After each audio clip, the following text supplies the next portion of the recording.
Wall Street remains braced for a recession, eventually. That's in part because consumers are poised to slow down their spending.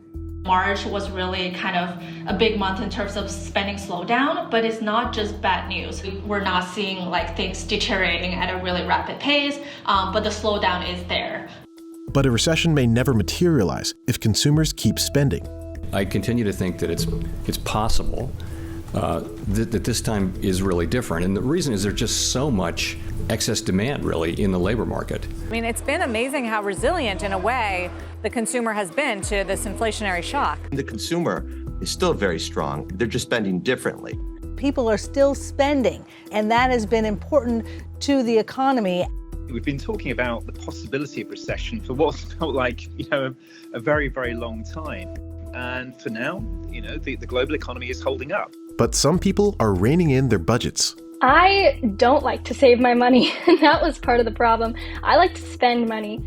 I felt like a lot of people might have a similar experience, especially since we live in a consumer economy. How much longer can consumers keep the U.S. economy afloat? Many Americans are reworking their budgets as inflation stays hot. So last year I was living in Arizona, I was paying rent, and I was getting frustrated because my income it felt like it was disappearing. It felt like I wasn't making progress on my savings goals, and I felt like, how am I supposed to not be a renter if I can't save enough to not be a renter anymore? So that was one of the contributing factors to me moving back home to California, where the income is actually higher and the cost of living is higher as well. But because I'm living at home, I'm saving on that. The reality is that as prices are rising, the things that you have to pay for, the everyday expenses, your rent, your mortgage, your utilities, food, all of that is increasing, and increasing dramatically in some cases. In a February 2023 survey, 4 out of 5 consumers said they were tightening budgets by buying less in bulk or shopping around more often for better deals. These sorts of micro decisions have a huge influence on the pace of economic growth. Consumer spending represents more than half of the economy. It's close to 70%. If consumer spending is strong, that alone is, generally speaking, enough to keep the economy from slipping into a recession. In Europe, it's a little bit less. Exports are a much more important driver of economic activity than perhaps, say, here in the United States. And then we look at China and other parts of Asia, and again, the manufacturing base, much more important. So yes, the US is very much a standout in terms of the importance of the consumer to overall economic health. The strong consumer spending may be keeping inflation hot. In March 2021, the headline inflation rate shot past the Federal Reserve's target of 2%. Fast forward to April 2023, and inflation remained close to 5% annually. The escalating prices are only just beginning to slow people down. Consumers still have the financial buffer. Even when spending is slowing, the process might be gradual because they still have money in their bank accounts. At the end of 2023's first quarter, gross domestic product grew at 1.1%. While not negative, this growth isn't strong enough to rule out the possibility of a recession. Something is occurring underneath the hood here. People are shifting what they buy. People spent big on physical goods during lockdowns, but services are now commanding the strongest spend. When you're looking at where spending is taking place, particularly as you're looking at travel and leisure and entertainment, that is a higher income consumer. According to McKinsey, many people remain ready to splurge on experiences. Spending in other categories like restaurants and apparel are up too, but so are absolute necessities. I'm feeling it when it comes to food, which is so weird for me because I've never really concerned myself with how much food costs. What drives consumer spending? Well, it's either your income or your access to debt. Or you can run down your savings. This pressure from all three factors is going to make, even if we don't get a recession, it's going to be quite a painful economic period for many, many households in America. Economists believe that people with less money may turn to credit to cover expenses in this economy. I think it's really scary how much people are using credit to be able to afford what they need to have every day. That sentiment shows up in this data set from the Bank of America Institute. We care about credit utilization because we want to see how leveraged is a consumer, right? Are they really borrowing to finance their spending, or are they spending the money they already have? Through the pandemic, Americans were using less credit, but that trend is starting to reverse. At the end of 2022, the average household had nearly $10,000 in credit card debt. Analysts believe that nationwide credit card debt may soon reach $1 trillion, an all-time high. Putting everyday expenses on credit is so very dangerous because we know that as interest rates have been rising, so have rates on credit cards. So is the interest that you're paying on that money that you are indeed borrowing to pay for everyday expenses. Credit card interest rates have never been higher, topping 20% nationwide in February. These interest rates move up and down depending on the central bank's federal funds rate. And these rates are generally only charged to customers who carry a monthly balance. As consumers run into headwinds, other parts of the economy are flashing warning signs too. There's been a lot of speculation since the recent failures of a couple of large banks. This could spark a reduction in credit. You know, banks are becoming much more nervous. They've seen a bit of deposit flight in some of these small and regional banks.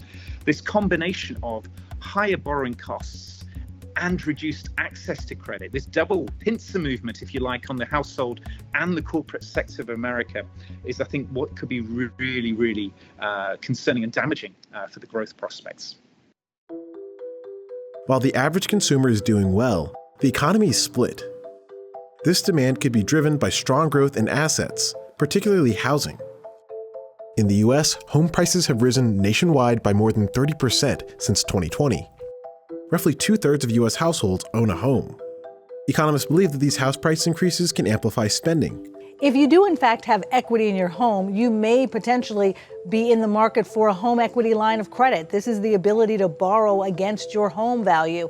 But there are risks of home equity lines of credit too, especially depending on the path of interest rates. You have to keep in mind that you are indeed borrowing money here. And so there will be interest rates on this amount of money that you're borrowing. So it's something to consider, but to look at very carefully to make sure that you're still able to cover the cost of living in your home. The Federal Reserve, for now, says those interest rates will stay higher for longer. With today's action, we have raised interest rates by 5 percentage points in a little more than a year. We are seeing the effects of our policy tightening on demand. It will take time, however, for the full effects of monetary restraint to be realized, especially on inflation. When this rate's going up, it makes economic conditions tighter for everybody, especially people without assets. It's been the most aggressive and rapid pace of interest rate increases for 40 years. We can all feel it in our pockets. So I had this form up in my bio on my social media, and I said, hey, would you like a budget? Fill this out. I'll send you a budget. And over 200 people replied in the span of 3 days, which was completely overwhelming. No, I did not get to everybody. That was shocking, the amount of people that I was worried for. Another factor may be weighing on Americans. The average tax refund in 2023 is lower than it was in 2022. This can affect the purchasing power of moderate income families.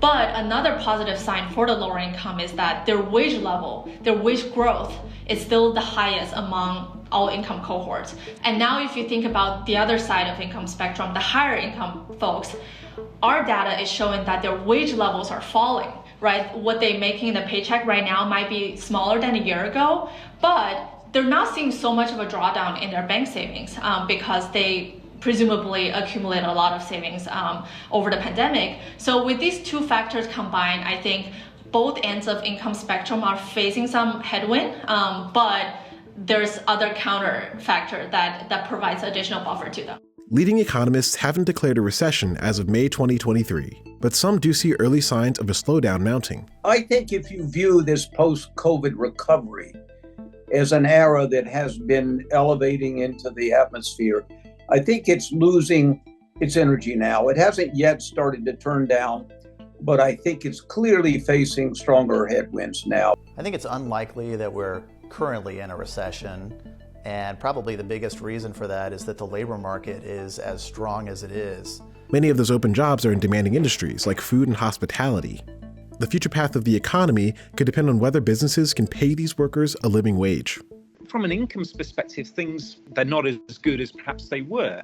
We had this period where income inequality perhaps shrunk, but now I fear that we are once again in the situation where those that have got the cash are in a much better position than those that are unfortunately struggling a little bit more.